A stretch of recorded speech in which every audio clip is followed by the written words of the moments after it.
युवा महिलाओं के साथ एक वृद्ध व्यक्ति के रूप में डेटिंग दृश्य को नेविगेट करना रोमांचकारी हो सकता है, लेकिन यह चुनौतियों के साथ भी आता है। आज हम युवा महिलाओं के साथ डेटिंग के सबसे महत्वपूर्ण पहलुओं में से एक के बारे में बात करने जा रहे हैं, लाल संकेतों को पहचानना। विशेष रूप से हम उन बातों पर गौर करेंगे जो युवा महिलाएं कहती हैं, जिन पर आपका ध्यान आकर्षित होना चाहिए। ये केवल आकस्मिक टिप्पणियां नहीं हैं, वे संभावित मुद्दों के संकेतक हैं, जिनके बारे में आपको एक वृद्ध सज्जन के रूप में जागरूक होने की आवश्यकता है। इस वीडियो के अंत तक आप इन लाल झंडों को पहचानने के ज्ञान से लैस हो जाएंगे, जिससे आपको अपने डेटिंग जीवन में सूचित निर्णय लेने में मदद मिलेगी। कुछ अमूल्य अंतर्दृष्टि प्राप्त करने के लिए तैयार हैं? चलो शुरू करें। एक, वह वापसी पर है। आइए रिबाउंड रिश्तों के विषय पर गहराई से विचार करें। यह एक सामान्य स्थिति है, लेकिन इसमें नेविगेट करना मुश्किल क्यों है? यहाँ वह है जो आपको जानना आवश्यक है। रिबाउंड पर होने का मतलब अक्सर यह होता है कि कोई व्यक्ति किसी रिश्ते से अभी बाहर आया है और संभवतः अपने पूर्व साथी को पूरी तरह से भूल नहीं पाया है। जब एक युवा महिला अपने हालिया ब्रेकअप का जिक्र करती है या बार बार अपने पूर्व साथी का जिक्र करती है, तो यह एक संभावित खतरे का संकेत है। क्यों? क्योंकि यह इंगित करता है कि वह आगे बढ़ने के लिए तैयार नहीं है और हो सकता है कि वह नए रिश्ते को अपने भावनात्मक घावों के लिए बैंड सहायता के रूप में उपयोग कर रही हो। यह स्थिति जटिल हो सकती है क्योंकि यह एक ऐसे रिश्ते की ओर ले जा सकती है जहां भावनाएं पूरी तरह से वास्तविक या परिपक्व नहीं है। एक साथी में भावनात्मक उपलब्धता देखना महत्वपूर्ण है। किसी भी रिश्ते की शुरुआत साफ सुथरी स्लेट पर होनी चाहिए, न कि अतीत के दुखों से ध्यान भटकाने के लिए।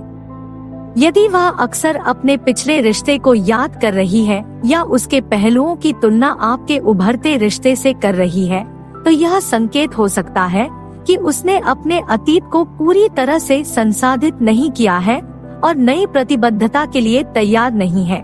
यह समझना महत्वपूर्ण है कि वह भावनात्मक रूप से कहां खड़ी है।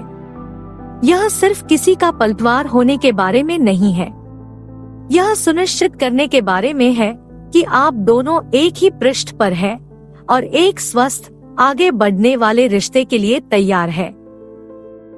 याद रखें, स्थायी संबंध के लिए भावनात्मक तत्परता उतनी ही महत्वपूर्ण है जितनी रसायन शास्त्र। 2, वह आपके मूल्यों या जीवन शैली से सहमत नहीं है। अब बात करते हैं मूल्यों और जीवन शैली की। वे किसी भी मजबूत रिश्ते की रीढ़ हैं। लेकिन जब वे संरेखित नहीं होते तो क्या होता है? आइए इस महत्वपूर्ण पहलू का पता लगाएं। मूल्य और जीवन शैली विकल्प हम कौन हैं, इसकी नींव बनाते हैं।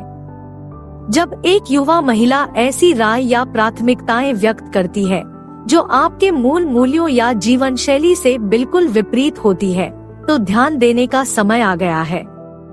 यह बेमेल एक सूक्ष्म लाल झंडा हो सकता है।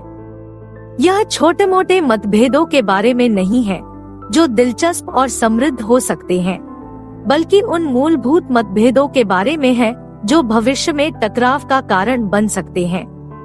उदाहरण के लिए, यदि वह उन चीजों को लापरवाही से खारिज कर देती है जो आपके लिए महत्वपूर्ण है, या यदि उसकी जीवन शैली पसंद आपके साथ सीधे टकराव में है, तो ये संकेत है कि आप एक ही पृष्ठ पर नहीं हो सकते हैं।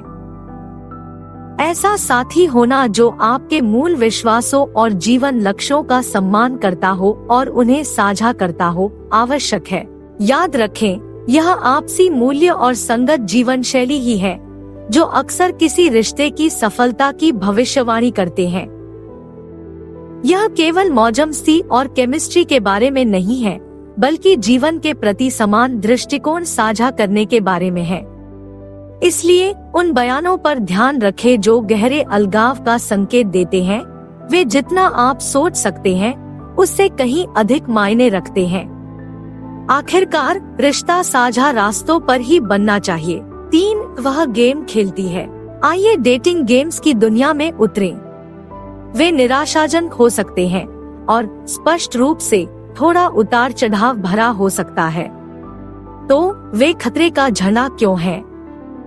आइए इसे खोलें।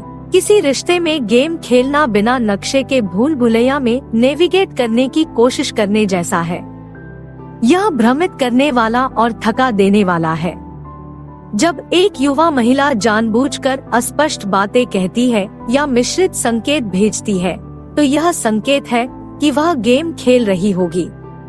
यह व्यवहार एक खतरे का संकेत है, क्योंकि यह ईमानदारी की कमी और एक स्थिर ईमानदार संबंध स्थापित करने की अनिच्छा का संकेत दे सकता है।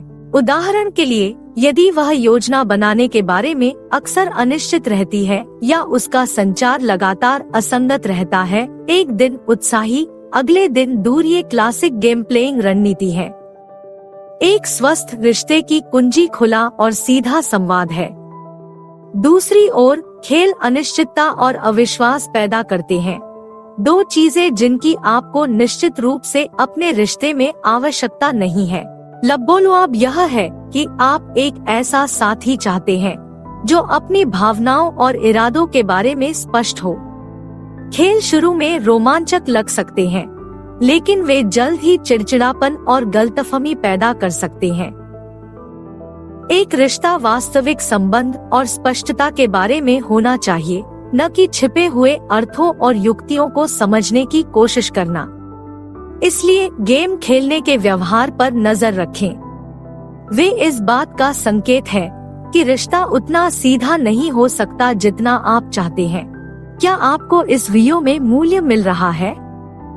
यदि हाँ, तो मैं वास्तव में आपके समर्थन की सराहना करूंगा। उस लाइक बटन को दबाना, टिप्पणी छोड़ना या सदस्यता लेना आपके विचार से कहीं अधिक मायने रखता है। मैं वास्तव में इसकी सराहना करूंगा। 4, वह अपनी सभी संबंधों की कहानियों में पीड़िता है। आइए डेटिंग में एक सामान्य कथा पर गौर करें जो सतत पीड़ित की भूमिका निभा रही है। यह ध्यान देने लायक एक पैटर्न है और यही कारण है कि यह मायने रखता है। जब एक युवा महिला अपने पिछले संबंधों की सभी कहानियों में लगातार खुद को पीड़ित के रूप में चित्रित करती है, तो यह एक खतरे का झंडा उठा सकता है। यह प्रवृत्ति रिश्तों में अपनी भूमिका की जिम्मेदारी लेने की अनिच्छा का सुझाव दे सकती है। कठिन अनुभव होना एक बात है, लेकिन हमेशा अन्याय सहना दूसरी बात है।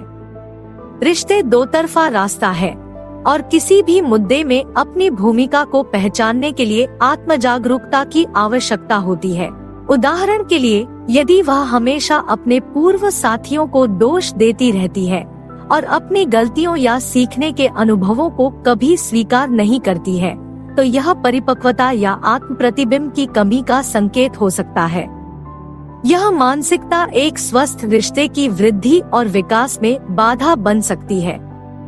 आखिरकार, अपनी खामियों को पहचानने और उन पर काम करने से ही हम रिश्तों में आगे बढ़ते हैं। एक स्वस्थ रिश्ते की कुंजी किसी ऐसे व्यक्ति को ढूंढना है जो उनके अनुभवों पर विचार कर सके और उनसे सीख सके, न कि कोई ऐसा व्यक्ति जो लगातार जवाबदेही से बचता हो। तो ध्यान से सुने कि वह अपने पिछले रिश्तों के बारे में कैसे चर्चा करती है। यह आपको संघर्ष समाधान, जिम्मेदारी और व्यक्तिगत विकास के प्रति उसके दृष्टिकोण के बारे में बहुत कुछ बताता है। 5, उसका सेंस ऑफ ह्यूमर घटिया है। आइए गियर बदलें और हास्य के बारे में बात करें। हास्य एक अद्भुत चीज है ना? लेकिन क्या होगा यदि यह क्षुद्रता के संकेत के साथ हो? यह एक ऐसा क्षेत्र है जिस पर करीब से नजर डालने की जरूरत है। हास्य की भावना किसी भी रिश्ते में आकर्षण और अनुकूलता का एक महत्वपूर्ण हिस्सा है। हालांकि जब एक युवा महिला लगातार मतलबी या दूसरों की कीमत पर हास्य का उपयोग करती है, तो यह एक खतरे का संकेत हो सकता है। यह क्यों मायने रखता है? कोई व्यक्ति जिस प्रकार के हास्य का आनंद लेता है और उसका प्रयोग करता है, वह उनके मूल्यों और व्यक्तित्व को प्रतिबिंबित कर सकता है। यदि उसके चुटकुले अक्सर दूसरों को नीचा दिखाते हैं, या चुभने वाले होते हैं, तो यह सहानुभूति या दयालुता की कमी का संकेत हो सकता है। यदि वह अन्य लोगों के दुर्भाग्य के बारे में हंसती है या मजाक के रूप में अपमानजनक टिप्पणी करती है, तो यह एक निश्चित असंवेदनशीलता या क्रूरता भी प्रकट कर सकती है। चंचल, चिढ़ाने और हानि पहुंचाने वाले हास्य के बीच अंतर करना आवश्यक है। एक स्वस्थ रिश्ता उत्थान और सम्मान पर आधारित होना चाहिए, न कि दूसरों को नीचा दिखाने पर। याद रखें, जबकि हास्य व्यक्तिपरक है, इसका अंतर्निहित स्वर काफी खुलासा करने वाला है। एक साथी जो दयालुता और सम्मान को महत्व देता है, वह हास्य का उपयोग जुड़ने और खुशी लाने के लिए करेगा, न कि नीचा दिखाने या नीचा दिखाने के लिए। इसलिए उसके चुटकुलों और उनसे मिलने वाली हंसी पर ध्यान दे। 6. वह आलोचनात्मक और कृपालु है। आइए संचार शैलियों के बारे में बात करें, विशेष रूप से आलोचनात्मक और कृपालु प्रकार की। यह एक सूक्ष्म कला है, लेकिन एक मजबूत संदेश भेज सकती है। यहाँ निम्नता है। किसी ऐसे व्यक्ति के साथ रहना जो अत्यधिक आलोचनात्मक और कृपालु हो चुनौतीपूर्ण हो सकता है। जब एक युवा महिला बार बार आप पर अपमानजनक टिप्पणी करती है या आपसे नीची बातें करती है, तो यह ध्यान देने योग्य एक खतरे की घंटी है। यह व्यवहार सम्मान और समझ की कमी का संकेत दे सकता है। किसी भी रिश्ते में यह महत्वपूर्ण है कि उसे महत्व दिया जाए और स्वीकार किया जाए, न कि उसे महत्व दिया जाए या उसकी आलोचना की जाए। यदि वह अक्सर आपकी पसंद की आलोचना करती है, आपकी राय को खारिज कर देती है या आपसे संरक्षणात्मक ढंग से बात करती है, तो ये एक कृपालु रवैये के संकेत है। यह दृष्टिकोण आपके आत्मसम्मान को नुकसान पहुंचा सकता है और एक स्वस्थ रिश्ते के लिए आवश्यक आपसी सम्मान को कम कर सकता है। यह सिर्फ इस्तेमाल किए गए शब्दों के बारे में नहीं है, उन्हें किस प्रकार वितरित किया जाता है यह मायने रखता है। एक रिश्ता एक सहायक स्थान होना चाहिए जहां दोनों साथी प्रोत्साहित और उत्साहित महसूस करें। यदि आप खुद को लगातार आलोचनात्मक टिप्पणियों का सामना करते हुए पाते हैं, तो यह रिश्ते की गतिशीलता का पुनर्मूल्यांकन करने का समय हो सकता है। याद रखें, रचनात्मक प्रतिक्रिया एक बात है, लेकिन लगातार नकारात्मकता और संवेदना बिल्कुल दूसरी बात है। बोनस पॉइंट, वह सब नाटक है। अब आइए एक ऐसे विषय पर विचार करें जो जितना दिलचस्प है उतना ही महत्वपूर्ण भी है, रिश्तों में नाटक। लगातार नाटक एक खतरे का झंडा क्यों है? आइए इसे एक साथ खोजें। जब एक युवा महिला लगातार नाटक से घिरी हुई लगती है, तो यह एक संकेत हो सकता है कि आप एक चट्टानी रिश्ते की ओर बढ़ रहे हैं। नाटक, हालांकि कभी कभी रोमांचक होता है, अक्सर गहरे मुद्दों पर पर्दा डालता है। यदि वह अक्सर अराजक स्थितियों या संघर्षों के बारे में बात करती है, तो यह विचार करने योग्य है कि क्यों। क्या यह सिर्फ दुर्भाग्य है या इसमें कुछ और भी है? निरंतर नाटक अराजकता के प्रति प्रेम या संघर्षों को रचनात्मक रूप से संभालने में असमर्थता का संकेत दे सकता है। कभी कभार दिन का खराब होना एक बात है, लेकिन हमेशा उथल पुथल के बीच रहना दूसरी बात है। उदाहरण के लिए, यदि वह हमेशा दोस्तों के साथ लड़ती दिखती है, सहकर्मियों के बारे में शिकायत करती है या पारिवारिक नाटक में डूबी रहती है, तो ये अलग अलग घटनाएं नहीं बल्कि एक पैटर्न हो सकता है। एक स्वस्थ रिश्ते में आप शांति, स्थिरता और खुशी चाहते हैं, न कि भावनात्मक उथल पुथल का अंतहीन रोलर कोस्टर। नाटक थका देने वाला हो सकता है और किसी रिश्ते को गहरा, सार्थक बंधन विकसित करने से रोक सकता है। किसी ऐसे व्यक्ति को ढूंढना महत्वपूर्ण है जो आपके जीवन में शांति और सकारात्मकता लाए, न कि लगातार तनाव और ड्रामा।